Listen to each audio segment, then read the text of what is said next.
I grew up playing video games, but I never knew how much they just could impact my cognitive development. One way this is with memory increase. According to studies, it increases about 12%, which is the same age it decreases from 45 to 70.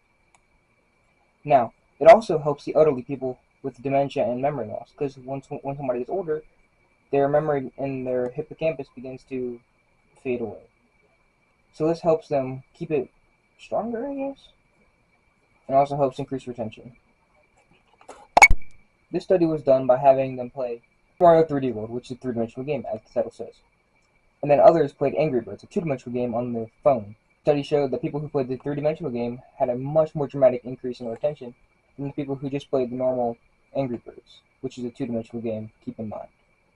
The reason there's such a difference between these two different bodies, I guess, is due to the spaces involved in the three-dimensional game. In a three-dimensional game, there isn't just an X and a Y axis. There's also a Z axis, which the player can explore, causing them to have to remember more areas to go through and remember what's there to progress throughout the game.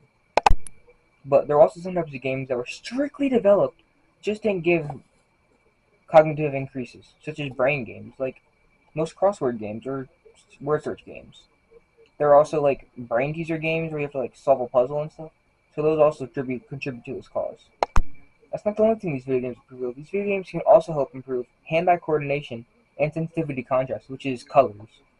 But the reason it increases hand-eye coordination is the player has to know what they're doing on the screen without looking down at their hands.